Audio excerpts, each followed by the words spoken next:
a few questions that we can start with. For Biotech M, how long do you think before this can be rolled out for widespread use? Well, I think that at this time we're going to start people use the technology more, at least from a controlled perspective, because I think they're going to start rolling them out in the Department of Health hospitals. But I think it's just a very short time after that it's available for commercial use. The phase 3 trials have been completed, and I think from an FDA standpoint, once the phase 3 trials are okay, it's just I think most likely next year we're going to see this widely used. Okay, another question. Do you foresee this to be available in large medical centers only, or can these tests be rolled out at the point of care, that is the clinics or even the local health centers?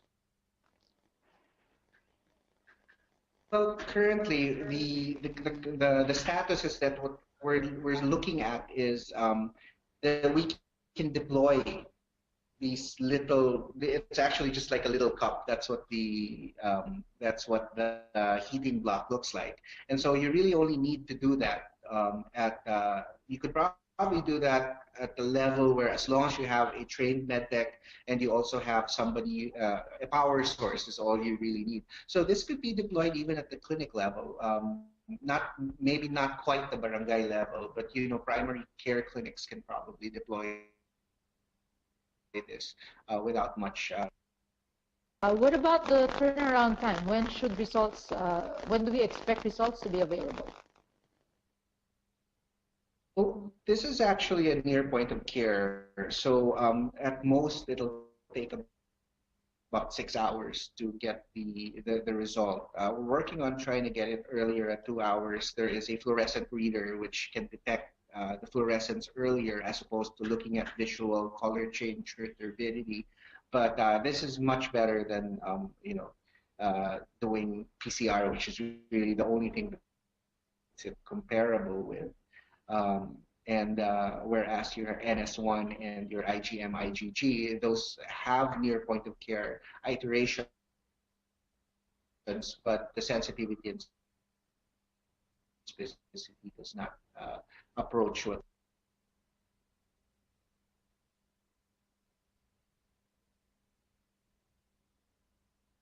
Yeah, so Gene Expert is really used to diagnose active tuberculosis because it has a limit of detection of 5 genome equivalents per ml of sample. So it will diagnose as pulmonary tuberculosis where there is at least 5 organisms per ml of sputum. It will not diagnose latent tuberculosis because you're not going to have free organism in the sputum at that time.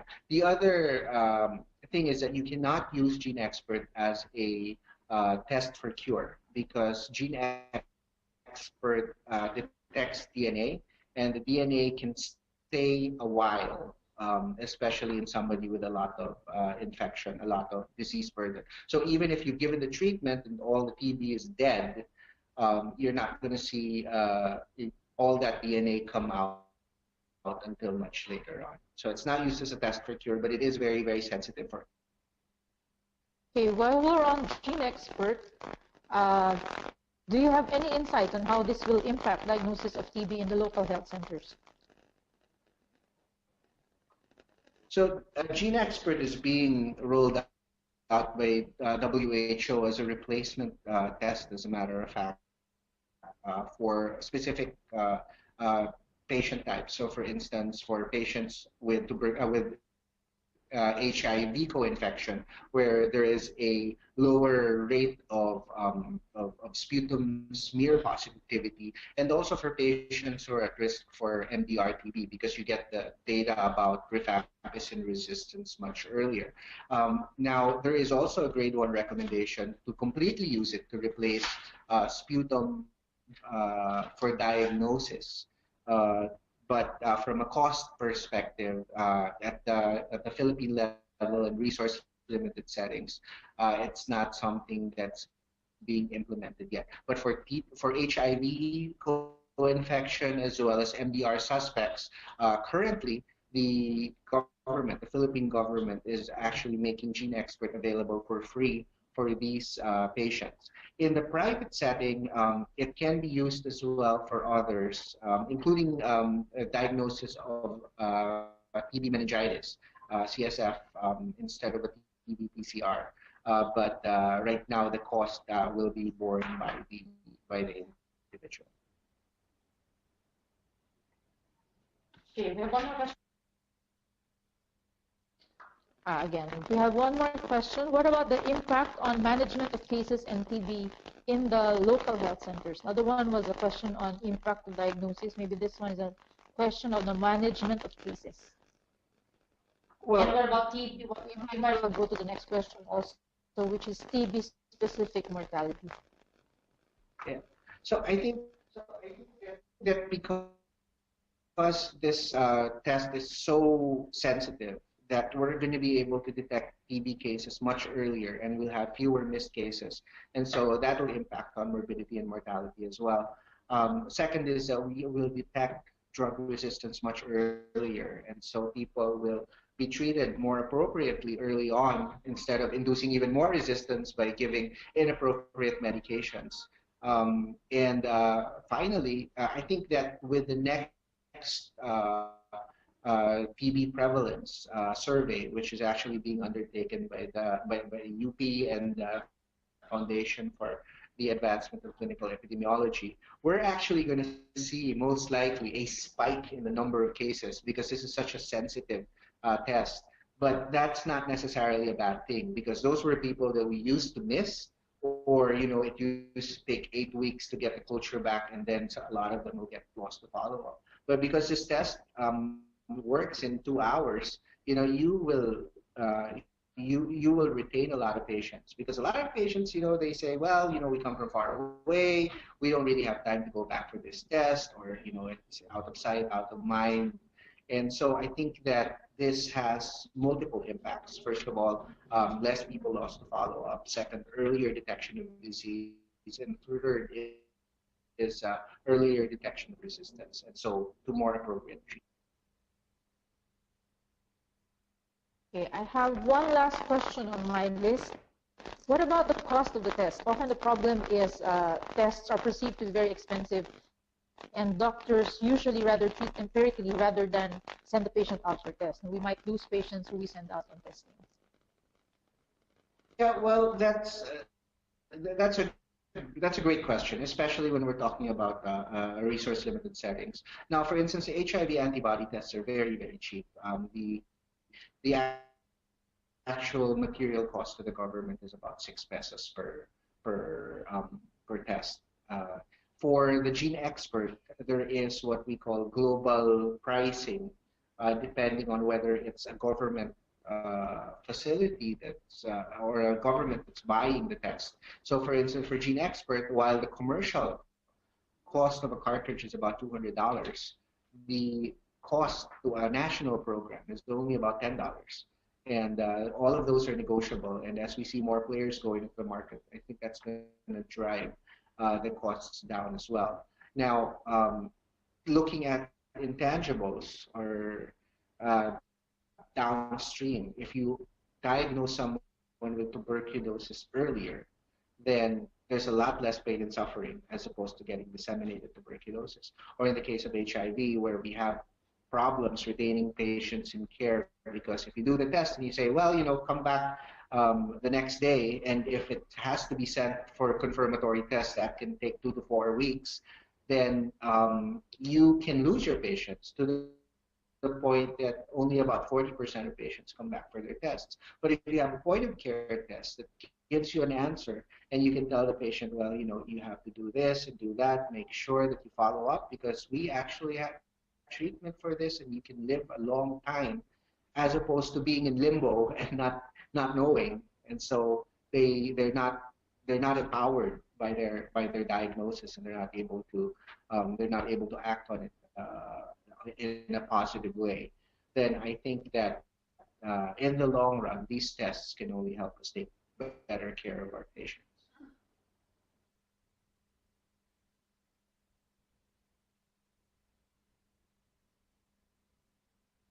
Again, let's repeat that. I forgot to turn my mic on. If the gene expert utilizes sputum to diagnose active pulmonary tuberculosis, how about the screening and management of TB among children? So for children, well, first of all, I'm not a pediatrician, but for children who can produce sputum, you can use Gene Expert the same way. For gastric aspirates, there's not a specific recommendation about that. But if you look at the WHO guidelines, they actually do recommend using this for children. It's so sensitive. If you're not able to make as much sputum, it may still come back positive. It's not an ideal situation, but it's probably better than your regular sputum screening. As for gastric aspirates, the jury's still out on that. They haven't made a specific recommendation. But pretty much whatever you did to diagnose TB in the past, either gastric aspirates or whatever else techniques that people use to induce sputum, you can do that for Gene Expert and still be successful, more successful in Okay, and another question. Where are these tests and where are the machines that are available now in the Philippines? And would you know how much they cost at the centers where they are available? Right. So for the Gene Expert, if you have well the PMDTs have access to them. The programmatic management of drug-resistant tuberculosis. The health centers have access to them if they have suspected drug resistance as well. Now, they are also accessible in commercial establishments, but like I said, it will have to be out of pocket at this time. And those costs can be significant depending on what kind of deal the hospital makes. But again, if there are equivocal findings, you have somebody who has signs and symptoms of tuberculosis, and the sputum is repeatedly negative, you have an equivocal X-ray, short of doing a CAT scan or an invasive bronch, you can do the expert and you can save all that money. So it's really just putting it in the context of what the use is for, where you can figure out if the cost-benefit ratio is advantageous to the patient. But it's nice to have options. I have another question. What about have we reached the level of maturity in dealing with confidentiality of our results, especially with the results of maybe tuberculosis, especially multi-drug resistant tuberculosis, and even our HIV results for that matter? Because that's probably one of the deterrent for many of our patients not to seek testing. Right. So in general, all of these medical information, it's not just HIV, it's not just TB, it really should be covered by confidentiality under law. But obviously, it leaves much to be desired. Perhaps it's more of a policy issue and also well, not even more than a policy issue, probably an enforcement issue. Because even if our laws actually protect medical information, your doctor cannot be compelled to testify regarding your health in court without a specific court order to do so. And that is covered by doctor-patient confidentiality. Unfortunately, I think what we really lack in is more the enforcement and the practice of how these things. We don't even need a specific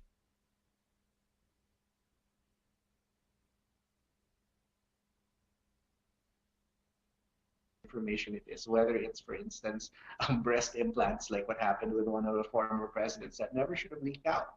And so it's really an enforcement issue more than a policy issue at this time. Okay, thank you for that engaging discussion. There being no more questions, let me just reiterate the summary of Dr. Edsel Saldana. Next generation diagnostics have increased the capacity to make timely diagnosis through innovative utilization of technology. The major advantages include shorter time to result, to the point of care and near point of care, the increased sensitivity and specificity, increased information from samples, and automation. Disadvantages may include more complex systems, the higher initial costs, and proprietary technology. Used properly, they will help us to better take care of patients and reduce mortality and morbidity. Uh, After this session, an email containing a survey link will be sent to our attendees.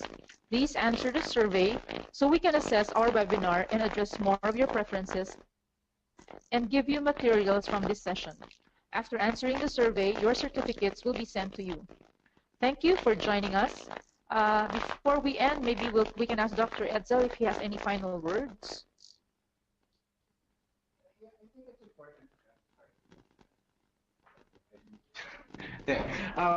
I think it's important to understand, we shouldn't be afraid of these new technologies because they really can only help us take better care of patients. The cost is always an issue at the start, but again, we have to take a long-term look at how these things will eventually save patients money and also make it better manage their cases. Early diagnosis always results in less morbidity, less mortality, and so in the long run, it could come out cost effective.